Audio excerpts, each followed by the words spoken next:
During our presentations, a microphone will be located in the aisle to the right of the stage for questions. When prompted by the moderator, please line up single file. Please have your question ready when approaching the mic, and remember, do not ask for hugs, autographs, kisses, or voicemail message recordings. Thank you.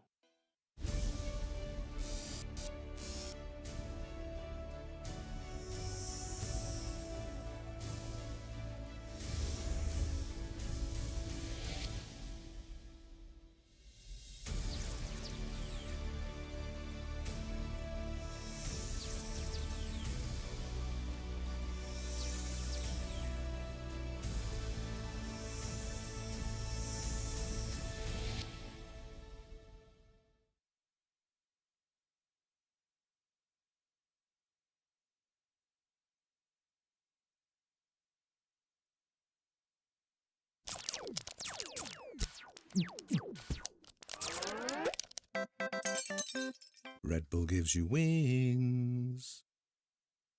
A friendly reminder, Planet people, please, no video recording or flash photography, or you may be asked to leave. Thank you. I can't. No, please! Up the road, there's a place stuck in time. Every time we die, the night restarts. Stuck in time. Ladies and gentlemen, welcome to the final panel of Planet Comicon 2025! Have y'all have a good time? Well, we've sure loved having you guys. Well, the boys are on their way. So before they come out, I would like to invite you all, if there are any seats available kind of more forward from where you guys are sitting, please, I'd like to welcome you all to scooch in. We'll make sure this is as great of a show as possible. Guys, from the bottom of our hearts, we've said it ad nauseum all weekend, thank you. For us, this has been an absolute sensational experience, and this experience would not have been possible without all of you. So please give yourselves a round of applause.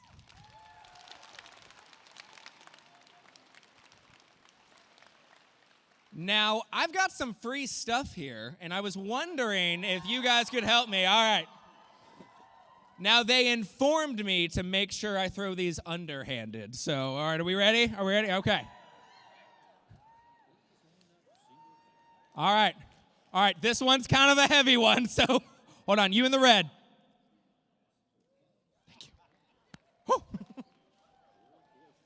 All right, kind of a lighter one. All right, I got a new method in my madness. All right. Here we go. Who's got it? Who's got it? You right here? All right. Work smarter, not harder.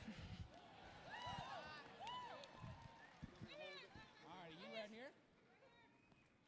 You can follow me. All right, we got a bigger one. We got a bigger one. You and the shark. Oh, underhanded. There it is. Okay. All right, you right there. Yellow and black. Ooh. All right, this actually going pretty well, guys. All right, you right here. All right. All the way over here, over here, over here. You right there. All right, sir, you in the red. All righty. Going all the way back. No, but a high five. All right, you right here. Okay. All righty. All righty, hold on. All righty, we're going to launch this one. You, all the way in the back. Oh, you got it. All right. Kind of an easier one. All righty, you in the pink. No, yeah, you. Okay, all right. You, Captain America, I'm coming to you. All right, whoop. All right, all the way over there. All righty, bad idea, but let's go for it. You in the green. Oh. Woo! All right. Oh, you're right here. All righty, ha. You in the pink. Woo! All righty. Alrighty, here we go, here we go. You right here? And then you all the way back there. He's going up, off the wall. Whoa. Woo! We got a couple more, we got a couple more. You right here in the cosplay? All right, you in the yellow. Alrighty. You right here? Slam dunk. Alrighty, we've got you right here. Alrighty, I'm coming. You right there in the hat. Almost worked. And the last one. I'm spinning around. You. Thank you guys so much. Now, guys, while we're still waiting, I would like to invite you all to do a gigantic round of applause for our incredible ASL interpreters for making sure these shows have been accessible for everybody.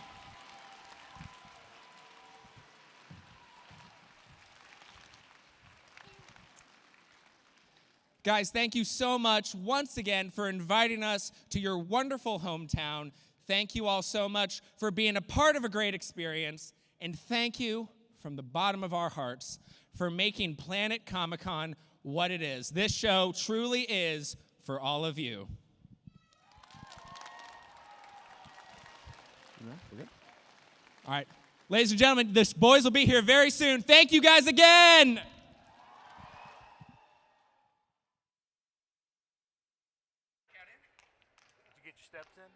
During our presentations, a microphone will be located in the aisle to the right of the stage for questions. When prompted by the moderator, please line up single file. Please have your question ready when approaching the mic, and remember, do not ask.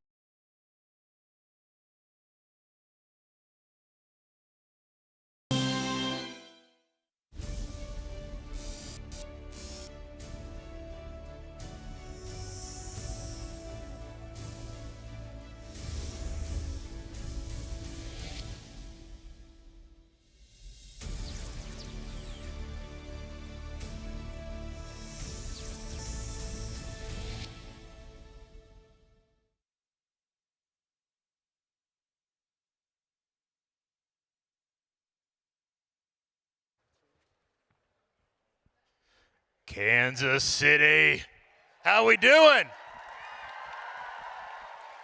Have you guys had a good time this weekend? Oh, I know it's after lunch, we're all sleepy, let's try it again. Have you guys had a good time this weekend? Right on. Well, this is going to be our final panel here on the main stage. We've saved the best for last. Let's get right to it. Please help me welcome to the stage, from the movie Scream, Matthew Lillard and Skeet Ulrich. Come on up, guys.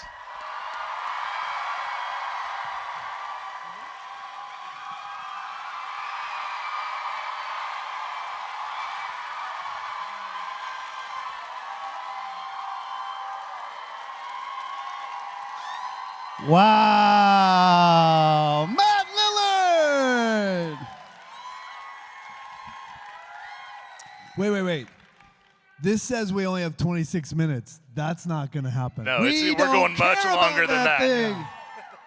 We will How go are long. you guys?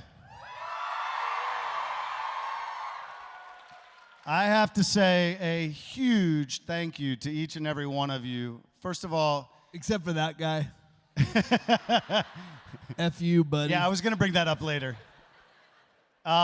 It's really heartwarming to see the love that you all bring through the doors. I think people outside of all of us weirdos think this is some crazy world, and it is. But the love, the family, the gratitude we all have for each other brings me to the gratitude we have for you. You have no idea how much it means to us, to our families, to our worlds, to our careers, to every aspect of our lives that you show up here for us. And we are here to show up for you. We love you guys. We appreciate each and every one of you. We really work our hardest. Except for that guy right there. Except for that guy right there. We really work our hardest all weekend long to try and give you back what you give to us. So I hope you feel that. We really sincerely love you, and thank you. Thank you. Absolutely. So, if you haven't seen the Screamcast do a Q&A before, we ask Joey, our moderator, to ask the first question, and then we go to the audience. Our whole point of view on these Q&As is like, you can ask us anything. It doesn't have to just be about Scream. We like to sort of pivot away from just Scream. And so you can ask us anything, and we'll be as candid and as open as we can about being... Except to this guy. That guy. Yeah.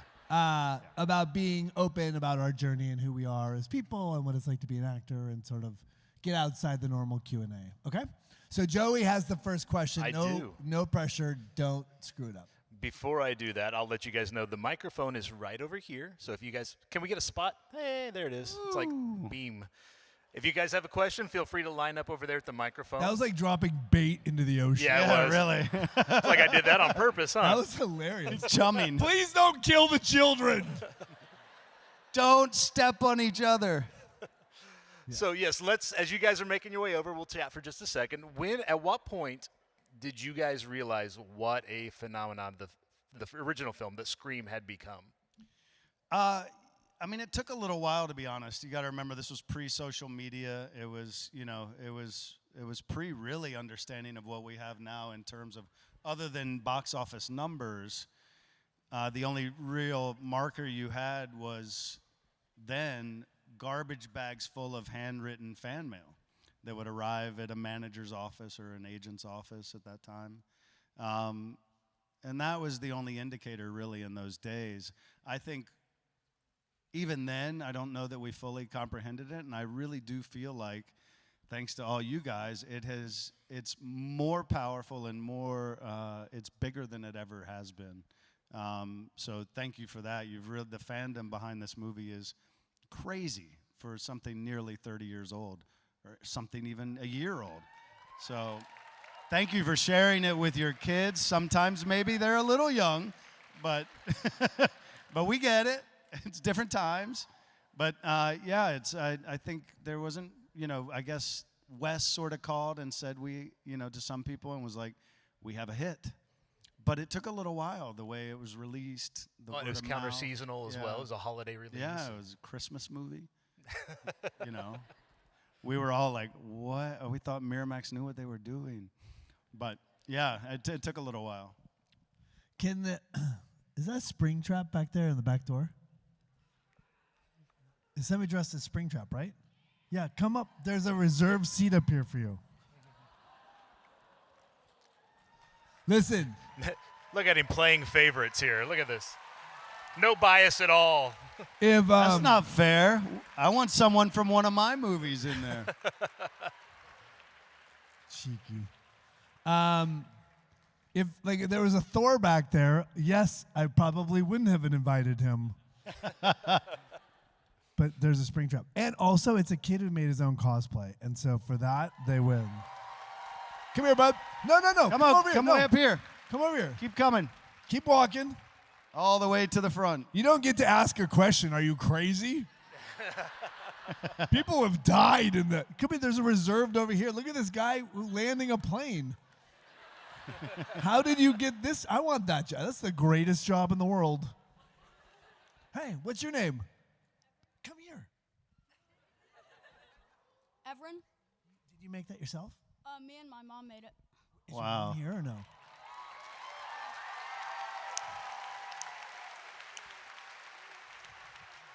Oh, I thought you were going to die getting off the stage. You have to be 6'4" to do what I just did. I'm using the steps over here. Oh, there's a chair. Shit, that might be deadlier. Woo! All right. All right, good. All right, so I want to go out. Shall we go to the floor? Yeah. Let's go to the floor. All right. How are you? Step on up to the microphone. Our first question. Hi. Hop up. Hi. What is your name and what is your question? Is it on? Try again. Hello? There you go. There we go. Hi, my name. Oh, hi. How you doing, man? It better be a good question. It's not a Scream question. I'm sorry. Okay. Anyway, I wanted to ask you a question about Steve-O and SLC Punk. There you go. How did it affect you personally? Like, oh, sorry. How did it affect you personally, especially dealing with sensitive themes such as overdosing? I've known a few people and had someone in my life who overdosed, so I want to know how that affects you playing that.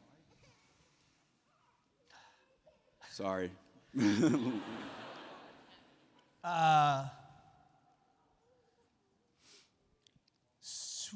That's so funny. Yeah, sorry, loaded question. No, that's all right. I don't know why I'm so stupid. Wait, I missed the question. What was the question? He asked me why I thought I could become an actor. No. He asked about SLC Punk. So I did this movie called Salt Lake City Punk back in. Thank you. And thank you. And the thing about that movie, these weekends are really long. We catch people in really emotional places at our tables, and Skeet and I will hug the shit out of them, right? And we will try to like make these moments special. Get out. Wait, in case you cry, you could use it in a film. No. So we hold people's energy, and then I have this deep belief that you can save a kid in less than a minute if you find them in the right way. If you find a little kid struggling with drugs, or a queer kid in Kansas who isn't accepted, you can hold them and try to save a life, right? So the best thing about that movie is that I get identified by all the outsiders, and I was an outsider. So I can hug the shit out of all of them and tell them they're loved. That's the best part about that movie.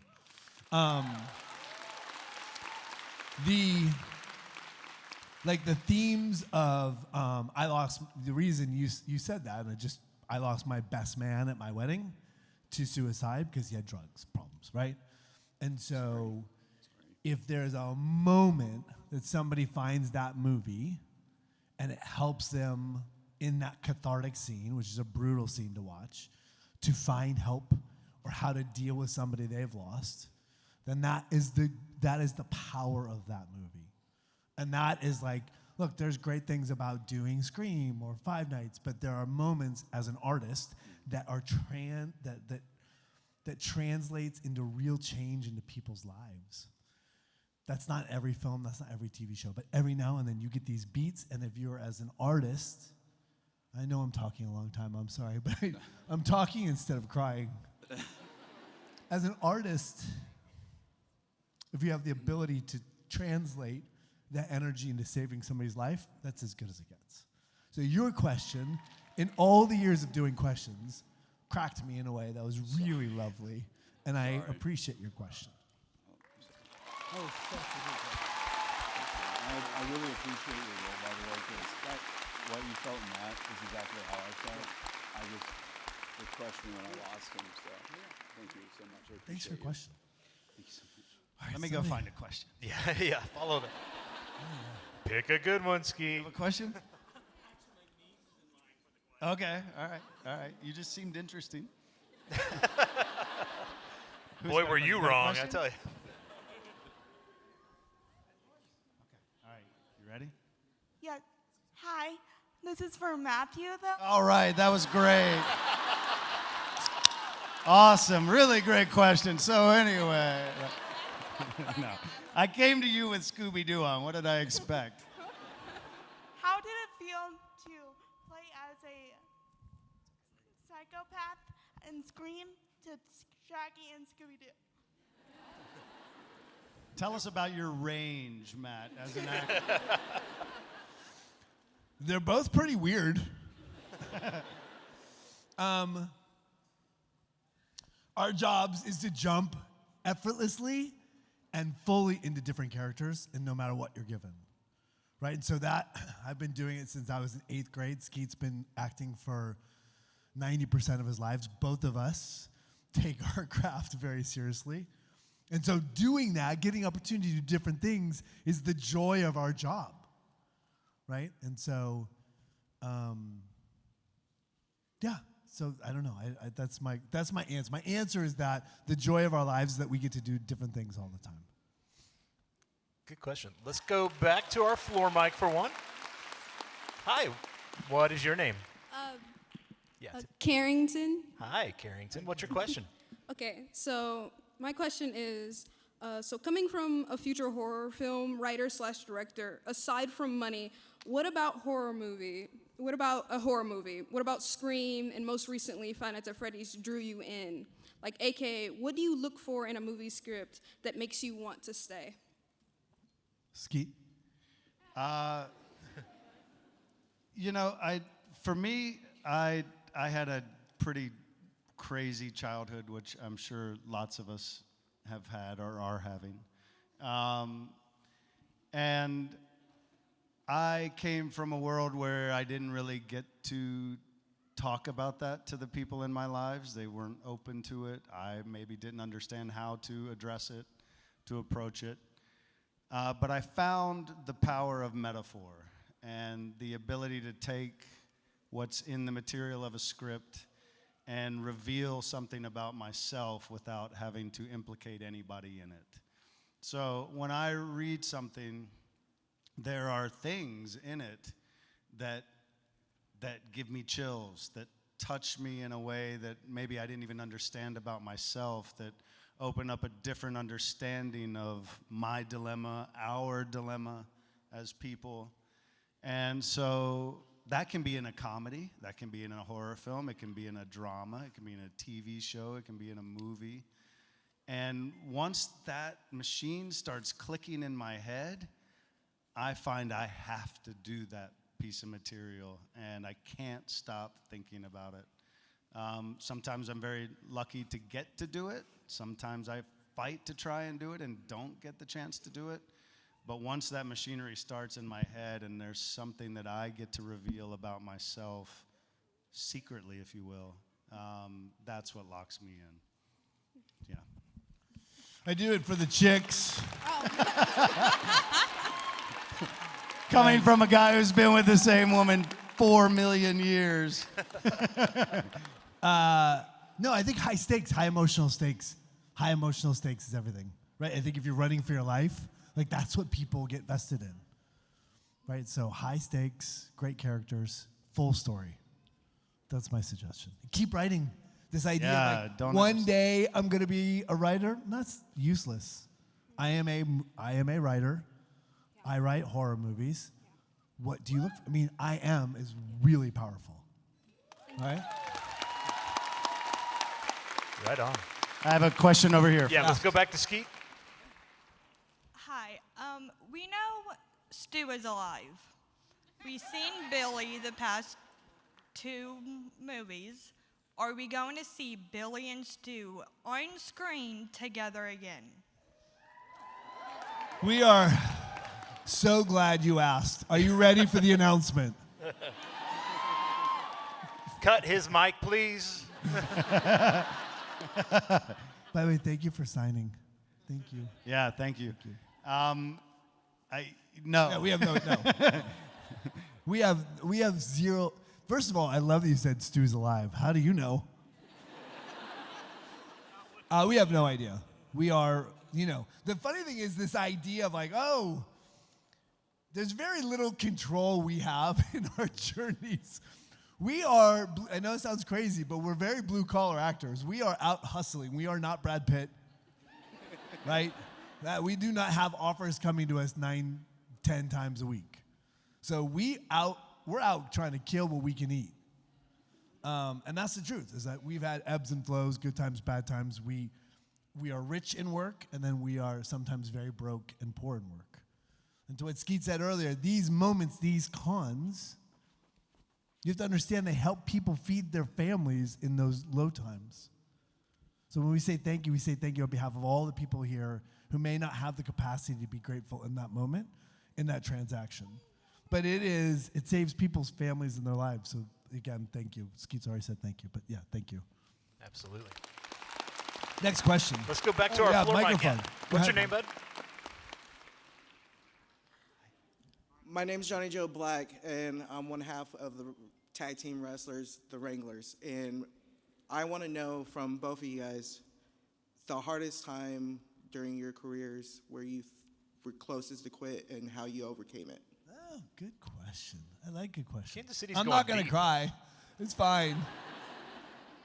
Skeet, do you want to go first? Or Yeah, I'm right here. Easy for you to say. Yeah, right? Let me get up here for a sec. Oh, there you know, I think it's, how many of you are artists? Actors, singers, writers, musicians, wrestlers. You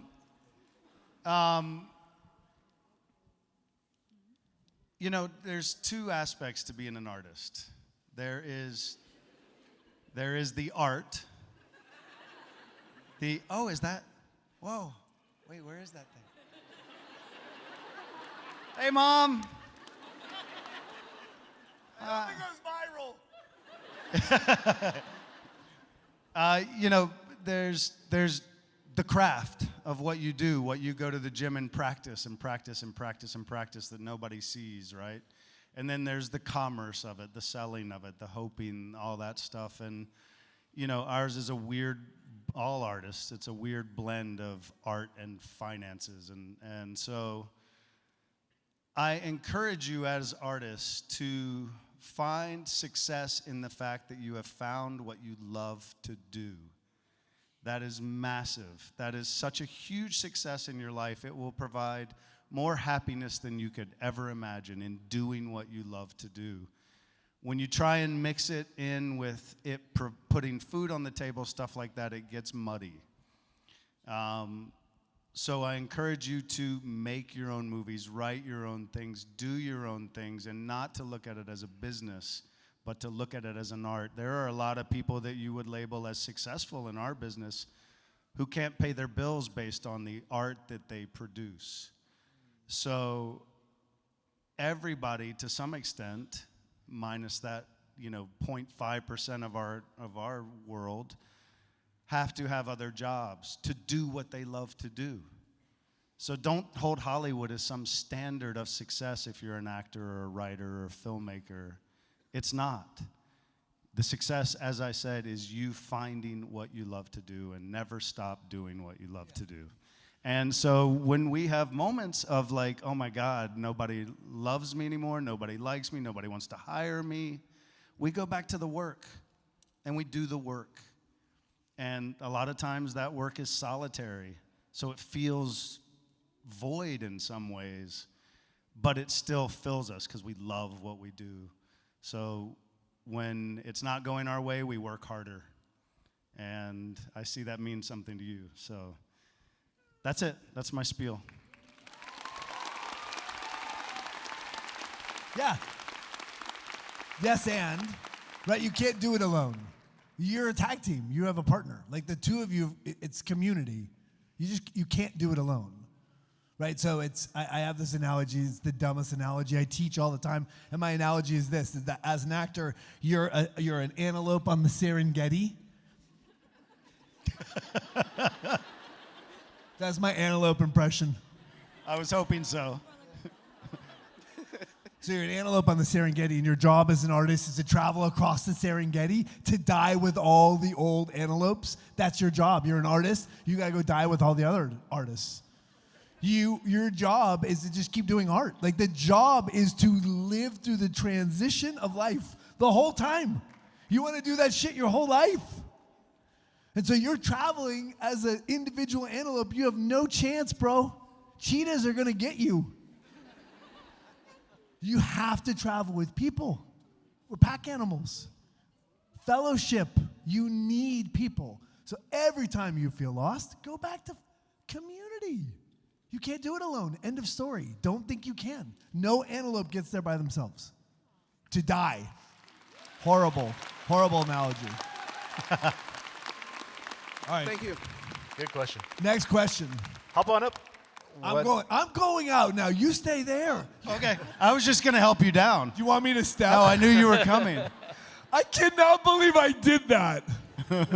Do we have it on video? Somebody does. Careful. Careful.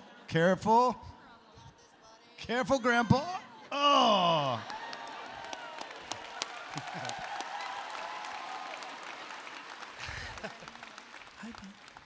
So as Matthew's finding a question, let's go back to our floor mic. What is your name, dear? Hi, my name's Kaylee. Hi, I'm Kaylee. here with my best friends, and they're too scared to come talk to you guys. That's but- almost an invitation Where are they? now. Yeah, here they go. They're right here. I'm going to make them so uncomfortable. They're right over here. Yes, Don't grab Callie, my Kaylee, boob. Christina. It's confusing. But Scream is our comfort movie. We go to it in times of sadness, happiness, upset, and it's kind of saved us, which is a weird thing because you're killers. But we love that. So we were just curious what your comfort movies were. Like, what do you find yourself coming back to bring you to a good place? It's not a movie for me, ever. I just don't have, that's like saying to a cook, what's your favorite? I don't like movies. I don't like films. I don't like. What about I have a lots of song? notes. I don't know. It's just not my jam. So for me, I play Dungeons and Dragons. So. Oh. Yeah, me too. One time. Format. You've never seen a more beautiful D&D player in your life. Can I plug myself real quick? Is that okay? Absolutely. So, 2 things I want to say, and I always forget this, and I'm going to say it because I just remembered because of your question. Thank you. So 2 things. First of all, if you want to support anyone in this business, any artist that you like, the first thing you should do right now is grab your phones and follow them on social media. Why? Not because of what they say, because all people care about in Hollywood or any of these other industries is backstopping their investment. How do they do that? If somebody has 1 million+ followers, it gives them a better chance to justify the money spent. If you want to support anyone... Hang on, I'm counting my followers right now. Let me see if it goes up. Do you need me to take my shoes off too? Did anybody follow me yet? Anyways, Okay, all right. Follow people. First thing. Need more. Second thing. I have in the line of where my man is getting lost, like you can't rely on people to give you validation. My validation will never come from this industry again. I'm going to say it again. An industry can't validate you. Nobody can validate you but how you walk in the world. Does that make sense? Yeah. And so like waiting for Hollywood or social media or somebody to be like, yeah, you're good. Dude, I spent a long time doing that, and that's useless. So I went out and started 2 businesses. I didn't go to college. I have a severe learning disability.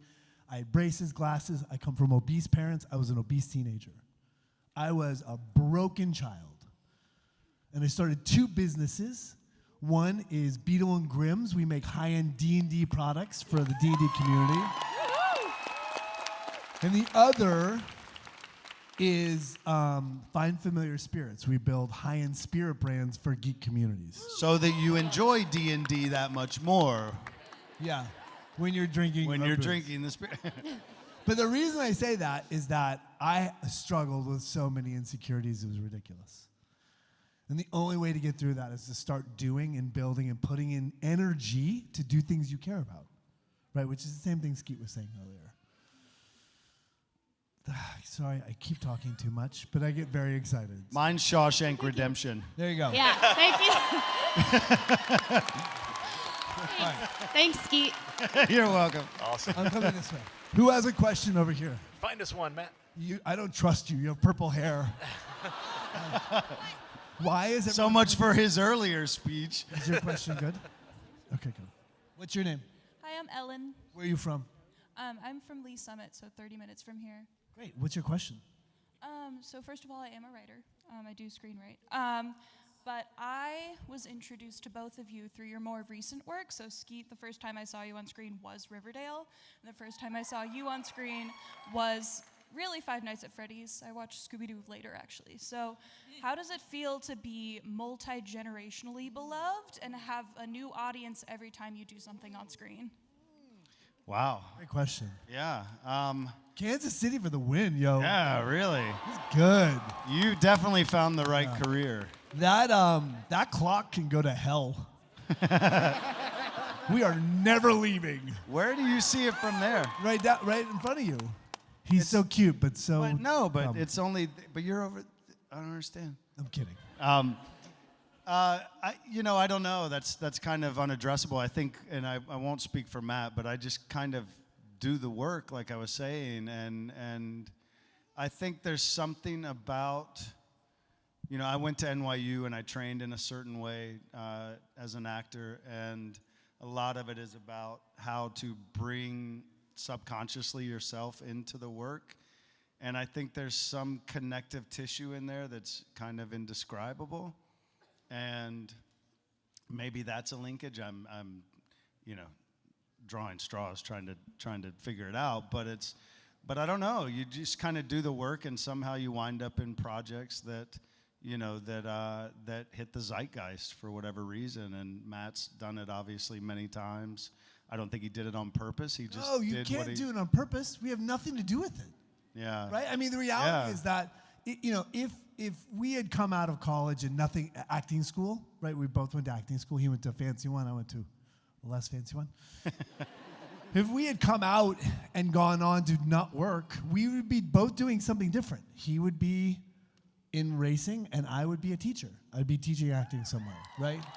So we are blue. When I say we don't really, the only control any of us have is to say yes or no. I'm going to say that again. The only control at some point you have in a life is to say yes or no. And when you say no or yes, then you are giving control or keeping control. So in Hollywood, we are lucky that we have jobs that matter generationally to somebody out there. But we can't do anything about it. I'm happy I have a job. I'm happy you know me now from whatever you know me from. I don't care. Right? I'm just happy that you've seen something.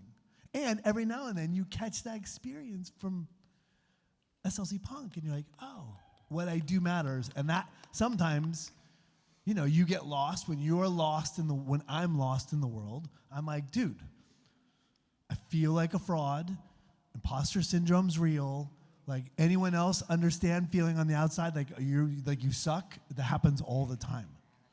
So every now and then you catch a little moment like that. That's rewarding in a really emotional way, apparently. All right. Right on. Let's go back to our floor real quick. Yeah. What's your name, bud? My name's Quentin. I wanted to ask you guys, what's your favorite horror movie role you guys been in? Horror movie role I've been in? I mean, definitely Billy Loomis. There's no way around it. I've done a couple other things, but that one, yeah, there's no way to top that one for me.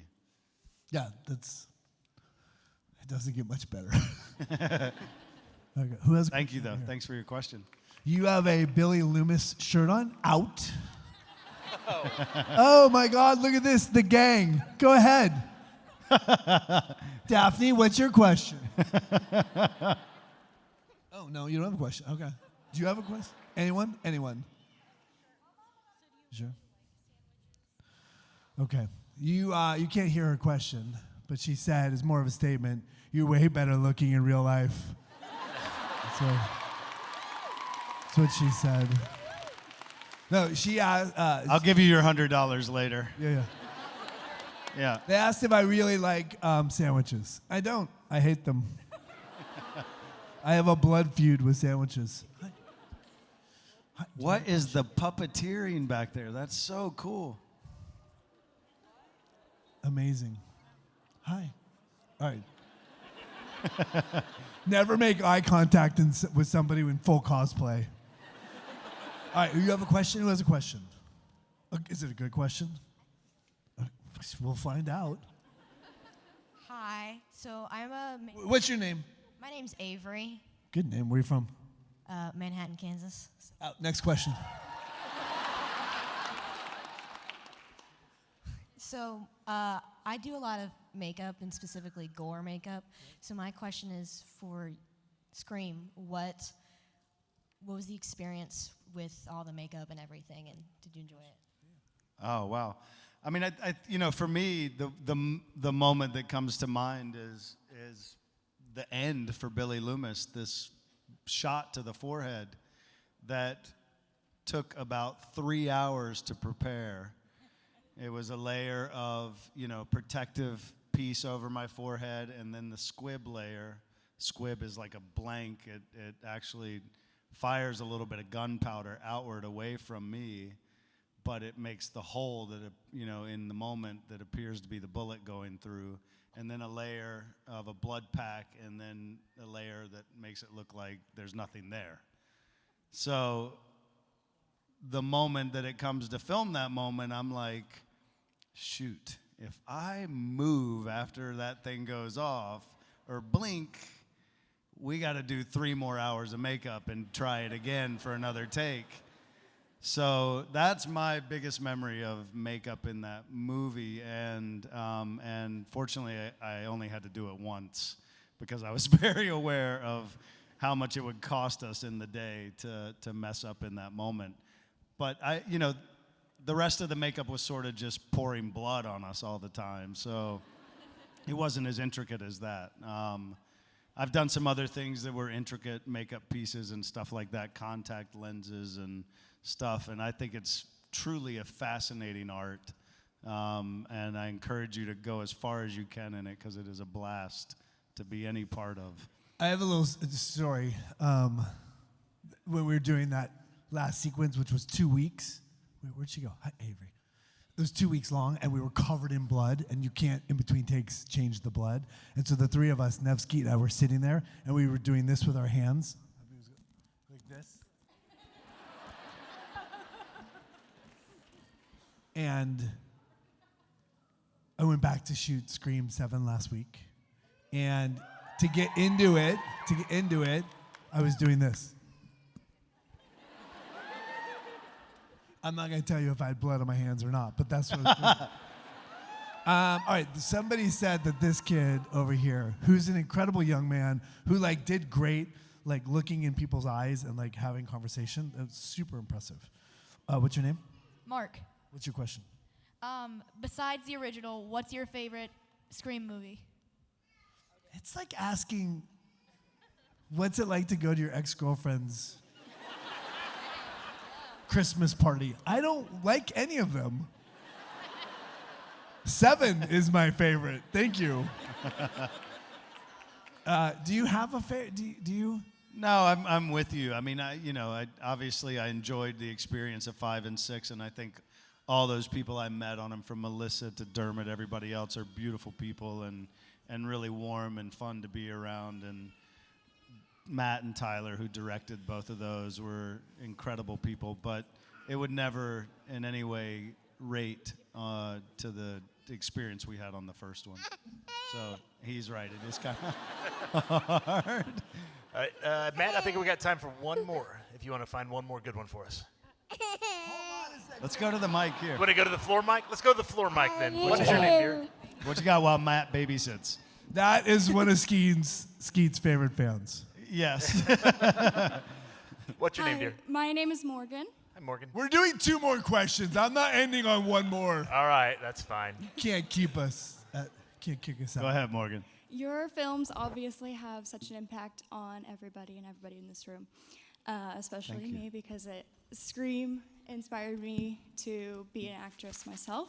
Yeah. That being said, what is the best thing that you guys have stole from set?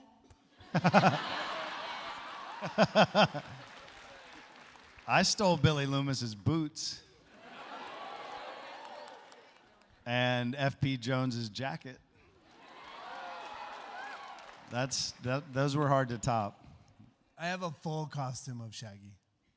Wow. Which I'll wear to a Make-A-Wish.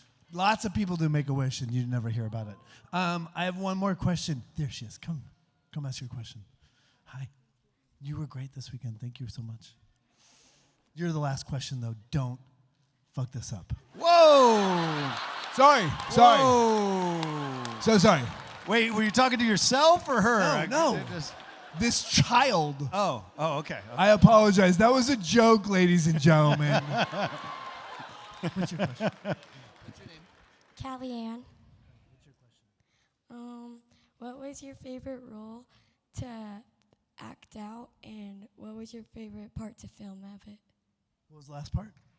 Your favorite part to film of that role, I think, is what you meant. Thank or you for said. the question. All right, Skeet, what's your answer? It's hard. I kind of fall in love with each and every one of them. But because we're in Kansas City, I did shoot a movie here in 1999, I believe, for about 7 months. An Ang Lee movie called Ride with the Devil that Tobey Maguire and I made. It's a Civil War movie, and we rode horses every day for 7 months, which was a blast. So that one is pretty hard to top. But yeah, I love being back in Kansas City. It's a great, great town.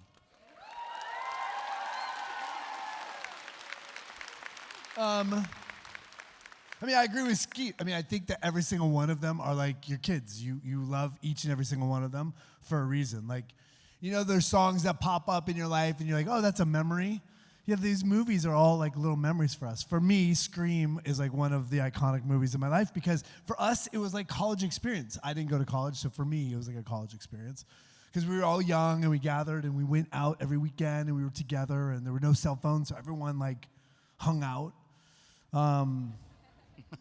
Like in person. So that was great. But I will say that, probably one of the great opportunities for me is Scooby-Doo for lots of reasons. And one of them is because I've got to continue as an iconic character for so long. And thank you. And being able to sort of make people happy easily with doing like a zoinks is like super rewarding and really grateful for that opportunity. You guys do the zoinks. Do the zoinks. The what? They want you to do zoinks. Well, fine.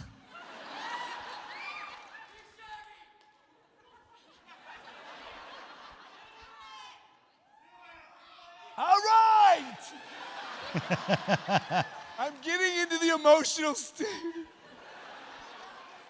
Like, dude, Kansas City, you guys are amazing, man.